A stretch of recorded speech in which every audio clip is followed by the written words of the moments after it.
And I had a Polish girlfriend, a very nice person. Her name was Fella. She was, I think, already in the same private school I was at, and then later on I think she was also at the Lyceum. And it was in the 30s, and her name was Lipinski, I know that. And her father, I was at their home, which was not in an elegant area where we were. She was a nice, I liked her. I liked her parents, they were nice. And Mr. Lipinski said to me one day, Laurie, I know your father, he's a very nice man. Please tell him to get out. Get out now. We are leaving for Palestine. Well, that wasn't those days. And tell your father, he's a nice man, I know who he is. Get out, get out, get out. And I said, Mr. Lipinski, why don't you call my dad and tell him yourself? He said, Laurie, I'm a Pole. And I know your father will not like it if I tell him what to do. Please tell your dad for me, give him the message. Well, I gave him the message. And of course my father said, what does that Pole know? We're Germans. And I thought, aha. And later on, I thought back, I thought, he was so right. Life, was very comfortable. But later on, little by little, you get these insidious things happening. I had a very good friend. Her name was Anna Marie, not Jewish. Very close. She always at our house. We were always doing our homework together, always together. And there was a time I didn't see her. I thought, oh my gosh, what's happening? I called, I didn't get the answer. So I was near my house, on the street, and I saw her. And I said, oh, Anna Marie, I am so happy to see you. She looked at me and spat in my face. I was 14, I remember that. And then I realized, and she laughed at me, and she was with two other girls, which I hadn't realized right away. Two other girls, brown shirt, brown skirt. I remember I was absolutely devastated. That was my good friend. I called her mother, and her mother said to me, Laurie, listen to me and listen good. Do not try to get in touch with her. Don't ever call her. She's now a big Nazi. She belongs to the youth. My son is now in the Hitler Youth. And she said, don't ever try to call again. That was a wake-up call for me, I think. This was the very first incident when I was about 14. That was horrible. I never forgot that. Spat right in my face.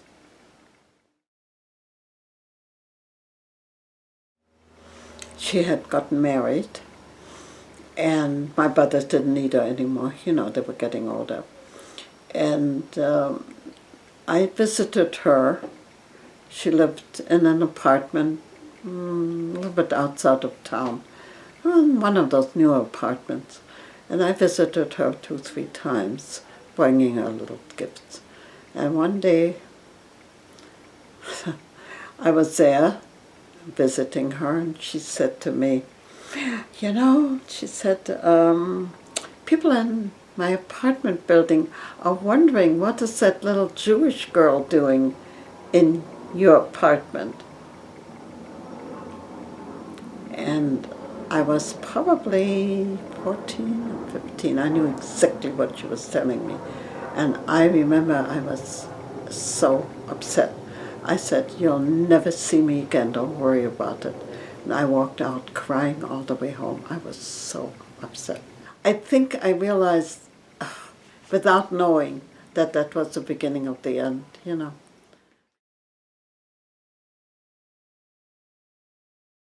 Well, it was gradual, very gradual. In school, we had Jewish teachers.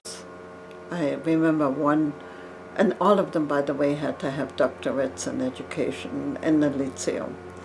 And there was one woman, her name was Dr. Haberfeld. She was Jewish, and I don't remember what grade it was. She was, they substituted the Nazi teacher and sent her to the middle school, and we got this Nazi teacher. Her name was Dr. Niklas, miserable woman. And she came to, the very first time she came to our class. Oh, by the way, the Jewish kids had to sit in the back at that point. And I remember to this day what she did. She came into the class with Heil Hitler, and she went like this. 1, 2, 3, 4, 5. 5 Jewish girls were sitting in the back. And she said, I would like to tell the Jewish girls that, and we had to tell our name, they will not get a good grade in German because they're not Germans. I don't know what made me get up, because I was told not to talk back. I got up, I was very angry, and I said, Dr. Niklas, I'm very good in German. I have always gotten good grades in German. And if I'm good in my grade, I would expect that I should get a good grade. I don't know how I got the courage. I got a good grade. But I went and took a business course at the university. And I remember sitting in the classroom and by myself, and a young woman comes in, my age, 16. And she sat next to me, and I said to her, you don't want to sit next to me, I'm Jewish. She said, what has that got to do with it? I said, And I told her. She said, but I want to sit next to you. I'd like to be your friend. You were not allowed to be friends with non-Jews. But we became good friends.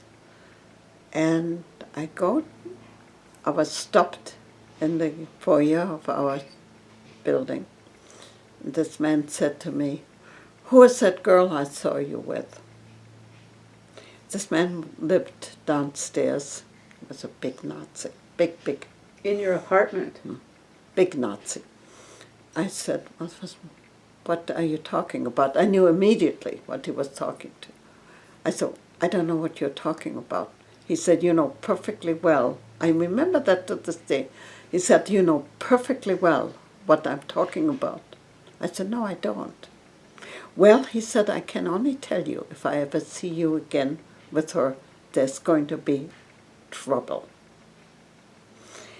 Well, I don't know if I took it seriously or not.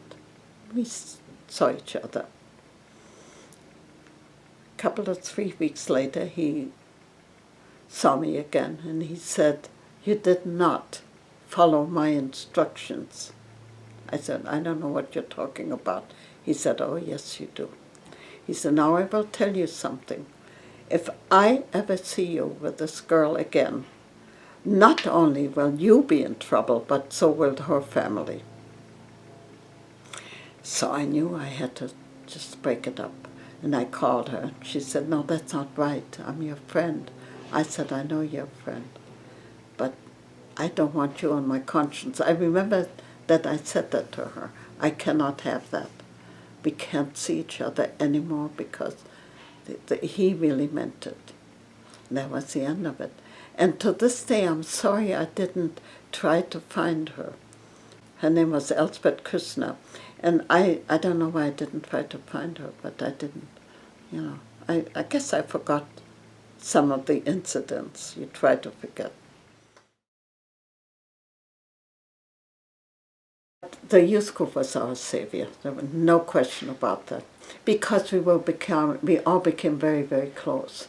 with one another. And our life centered around that youth group.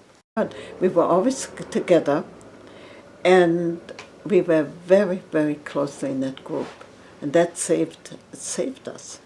It was, when I think back, it was our savior that we had that kind of relationship. And I mean, all of the youth group became so close. They were like family. We used to go to the beach. And then we were designated to have a piece of beach right near the Polish border. See, Danzig was very close to the Polish border, and we all had our passports. Sopot was a beautiful, beautiful, very elegant resort, sort of like Monaco, and right next to it was a border, and there was Olovo, which was the Polish part. So we were told to be at the Jewish beach, which was right next to the border. Well, funny thing, there was a fence, fenced off. God forbid you should contaminate the Germans. So funny thing, what we did, we didn't go there. We went across the border next to the Jewish beach in the Polish part. We would not go to that designated beach. And the border guards, well, they were Germans and the Polish, of course, knew us. And we didn't even have to show our passports anymore. They were very nice to us. As I mean, they didn't try to keep us back or anything. They just let us through. And after 2-3 times, they knew who we were, and we just showed the passport. And all of the youth group, most of them survived. Scattered all over. As I said, that Jewish group was our savior. It really was. And we were all closely knit because of the circumstances, I think. Well, they were concerned and they knew, but they didn't talk too much in front of us children, don't forget. We were not really, the conversations were mostly when we were not around. It was so subtle that little by little you didn't realize. I mean, I remember that we still had our maid. My mother later on said she had to let her go because she was not allowed to work for Jews. I mean, we knew we couldn't do this, we couldn't do that. We certainly couldn't go to certain areas. We didn't go, that's all. They had signs, Jew, do not buy, Jew, Jew. Yeah, you couldn't go anywhere. No, you could not. You couldn't go into the stores even. My mother told me that our old laundry lady that came to do the laundry did the shopping for her, to bring her stuff, because they were not allowed to go into stores. I remember, however, we went to the high holidays. We walked to the temple, and a lot of other Jews were, the Jewish were walking the same way. And that, maybe it was the last year I was there, the populace was watching us. They were on the sidewalk at the very edge, and I saw it from the window. And I told my dad, I said, Dad, we're going to get beaten up. He said, no, we won't. We weren't going to. He told my grandfather, Papa, you take the boys on either side, I'll take. And we all went to temple. They watched us silently and didn't do a thing. Now, they also were told by the Gestapo that they would burn the synagogue or something. So they rounded up all the men that served in World War I for Germany. And they told them to go to the temple, form a chain around the temple. They did. Nothing happened. But That was then. Later on, probably it would have happened.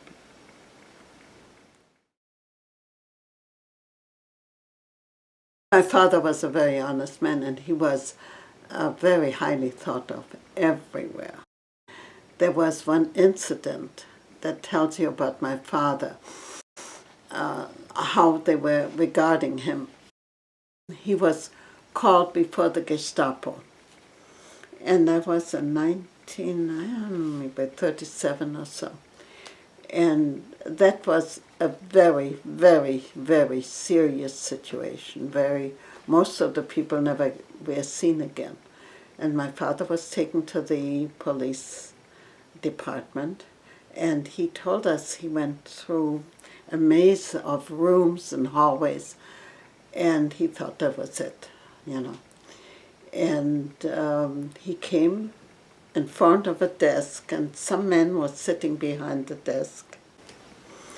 And he looked up to the man who brought my father to this Gestapo guy, and he looked and he said, "This is Mr. Boss.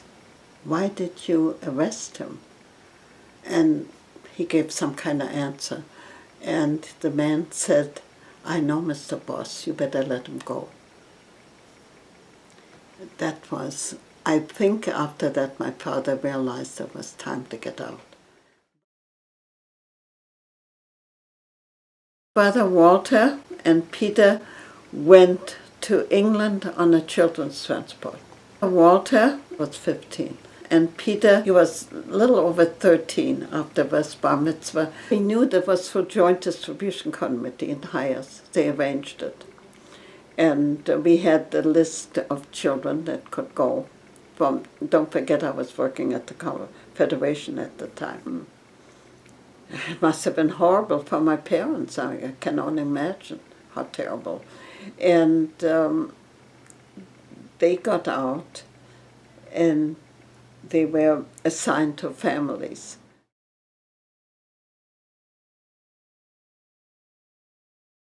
My schooling was completed, but if I wanted to go on, I could have for 2 more years. It was like university here. I worked for the Jewish Federation, and oh my God, it was a wonderful job.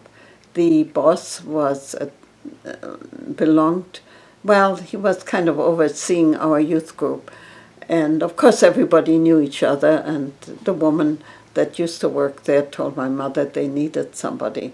And I was working, I was apprentice, and I didn't want to leave actually, and I thought, and she said, "No, this is a wonderful job, take it." And I did.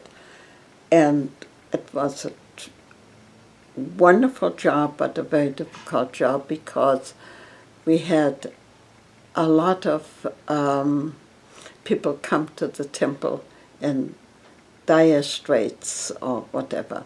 And we put together an illegal transport. I don't know all the ins and outs of the transport, but it was done with the help of the Gestapo. And they went to Palestine, but they got stuck in Greece.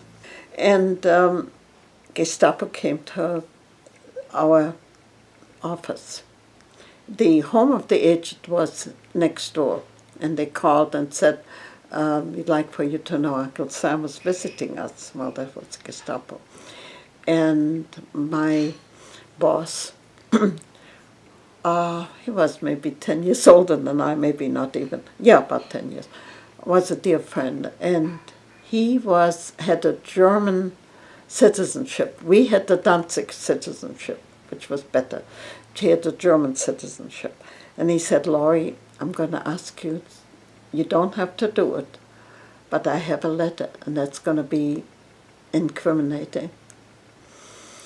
If this Gestapo finds it on me and reads it, I'm done for."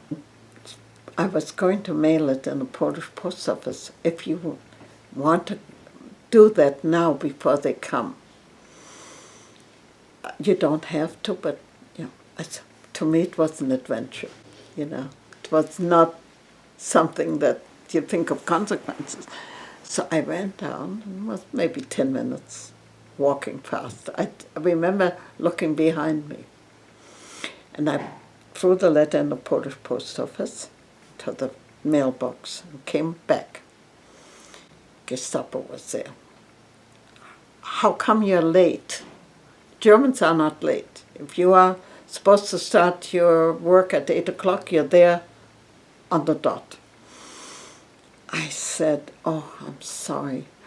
And my boss said, oh, Miss Boss is late on Sundays. She always has parties to go to. And they gave me a big lecture, Germans are never late, blah, blah, blah, blah. And he said, what's your name? I told him. He said, which of the bosses? Franz Boss? I said, no, George Boss. Aha. And he asked me questions. Where are you from? What are you doing? You know, things like that. I don't remember too much except that I was scared out of my mind. But I answered. And they left. So I said to him, yeah, I said, by the way I put it. He said, were you able to do it? I said, yeah. I was mostly typing a lot, letters, and I remember typing German letters, of course, to HIAS and Joint Distribution Committee, asking for funds for the illegal transports. And we had to interview them, and I guess the list went to the Gestapo. And they had an age limit. You could only be so-and-so old. I think it was maybe 50 at the most. And there was a woman there because she was over the age limit. And I remember this like today. She came to the office, and I said to her, you know, we have age limit. I cannot put you on the list. I mean, gee, I was 19 years old, a terrible thing for somebody to have that responsibility. And I talked to my boss about it, and he said, Laurie, I just cannot do it. You got to help me here. So I did, and I said to this woman, I mean, you know, there's an age limit, blah, blah, blah, blah. And she was crying, Karen, and crying. So I finally said, you know what, I'm going to put you on the list. To this day, I'm grateful I did that. I'm sure she was able to kind of slip through it, maybe. I'm quite sure she did, yeah. And it was a terrible thing.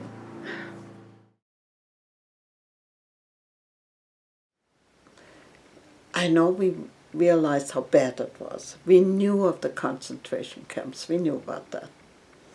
And you just try to push it away for every day in order to exist. You can't live with constant fear. Well, there was constant fear. I remember my friends left, and there were days I couldn't stop crying. I mean, I was just devastated. And I was also worried that I might not get out. And I don't know how I found out about what you call the domestic visa for England. I don't know exactly how that came about, but I knew I had to get out. I didn't exactly want to be a maid, but what difference it make? You got to get out. And I was first was a boarding house on Weston-super-Mare on the west side of England. Well, I didn't like that at all. It was a boarding house, and there were nice people in there. They knew I was a refugee, and they were really, but I had to sleep in an attic, and I mean attic. The roof was like this, no insulation. In the same bed with somebody else. I mean, in my life, I never could imagine it. And I wanted to get out of there. I mean, that was... And they begged me to stay. They said, another refugee girl is coming. And I met her, and she said, please stay. I said, no way, I'm not staying. I'm going back to London. And a friend of mine had also made on the same street. She had heard about this young family that wanted a refugee girl as a maid, and I worked there, which was very nice. They were very nice to me. They let me come in the front door, which nobody heard of. The maids had to go through the kitchen door, and they gave me the front door key, which was very nice of them. But I remember being on my hands and knees, putting paste on the floor, on the kitchen floor that was, the brick floor, and had to had to scrub it by hand. And I thought, what the hell am I doing? And then I thought, well, better than Auschwitz. I remembered that. But they were nice to me. They really were very nice to me.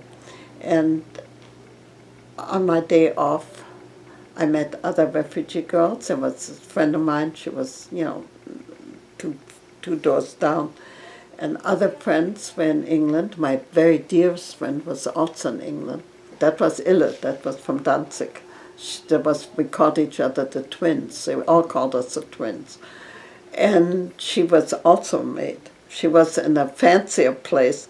She was in St. John's Wood, which is very fancy. Upstairs, downstairs maid, and cook. They're all refugees. The cook was from Vienna, and the other two girls from Germany. And I visited her. Yeah, it was strange. I mean, they waited on these people. They didn't. I remember that they wouldn't even pour the milk for themselves.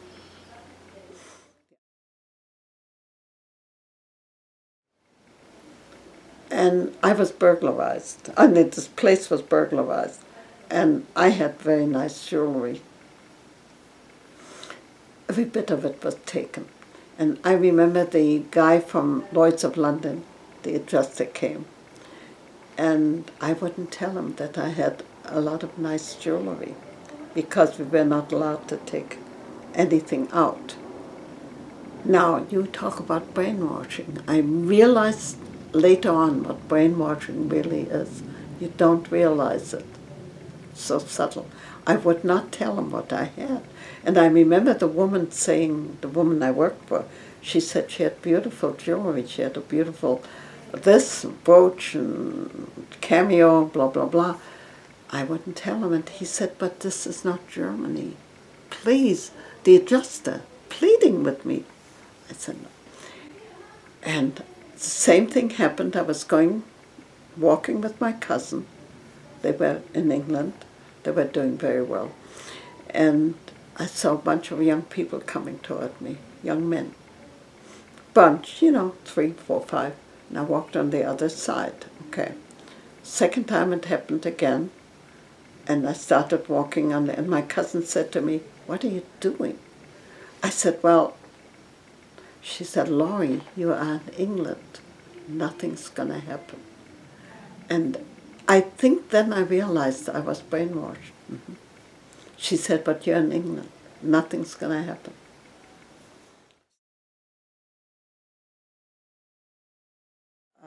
I was at the home where my brother was staying with these people, and we were sewing blackout curtains right away. And I heard the King's speech. And I remember we were terribly upset, of course. My oldest brother was in Israel and first a Jewish brigade and then the Haganah. My brother Walter was in the British Army, and Peter was at the university at the time.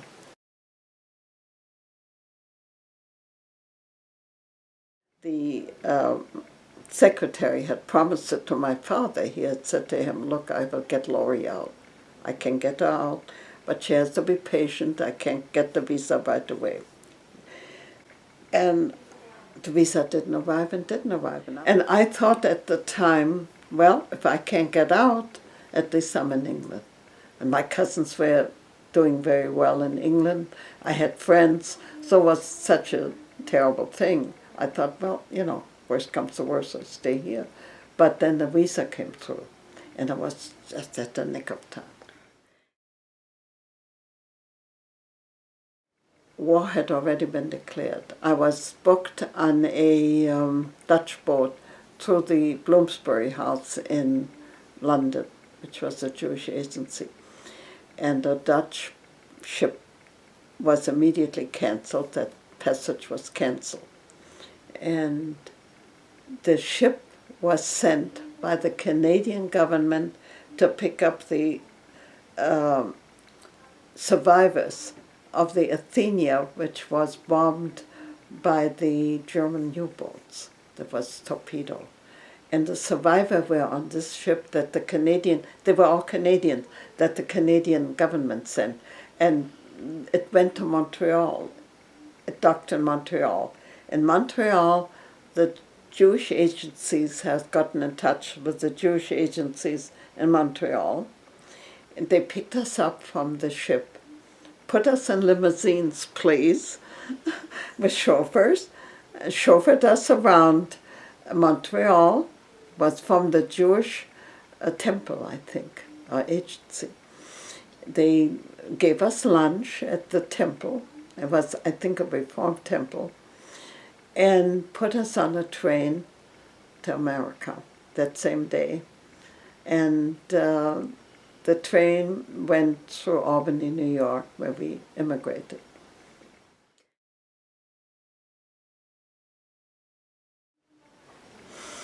The apartment building was sold. Our friends owned it, very close friends. They lived downstairs. They owned it and they sold it. They had a big furniture store, and they sold it. They also got out. I think they went to England. And they moved, but it was in the same area for some reason or another. And my mother told us that Gestapo came to their apartment. And I don't know what they did or didn't do. They searched. They must have said something. My grandfather opened his jacket and said, "If you want to shoot an old Jew, if that makes you happy, go ahead, shoot me." And my mother said, "I thought I would die." She was scared out of her mind. They left him alone. Yeah, but my grandfather had guts. He really did. I mean, it was amazing. I often wondered about how I would react, but you don't. And then, of course, everything fell apart, little by little. And he had one close friend. His name was Eugen Müller. He came to dinner many, many times. And we called him Uncle. And he came to the house, and he was the one that actually saved my parents. Oh yeah, he came, all of a sudden he had a big swastika. And my mother said, "Eugen, when you come to my house, I don't want to look at the swastika." So he put underneath, okay. But his son became a huge Nazi leader. And he was the one, he sent his son to my father. And he said, "Uncle George, get out tonight. They're picking up all the Jews and sending them to the concentration camp." That's when they got out. And he said, "Don't take much with you because they'll, watch you." So they took just a small suitcase and went to my aunt in Berlin, of all places. But she was still there, and she was able to give them money that she had at home.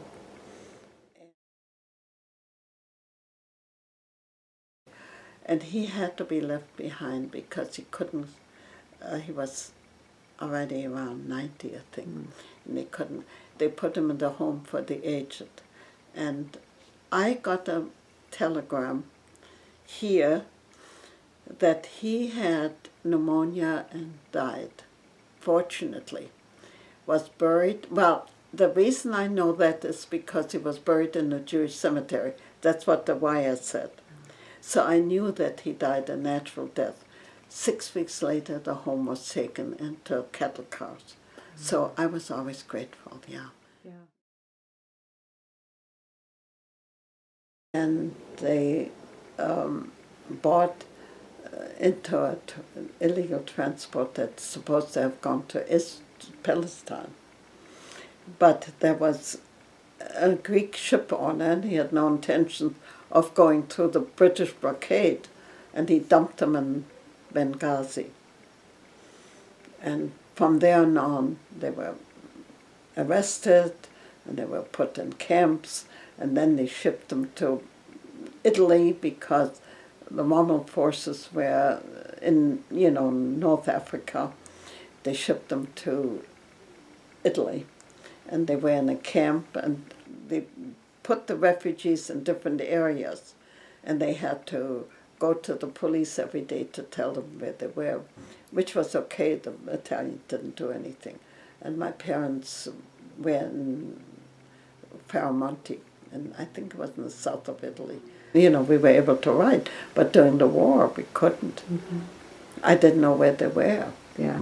Roosevelt gave an order to pick up 1,000 refugees in Italy, and my parents came over on a ship, and that's how they came to America.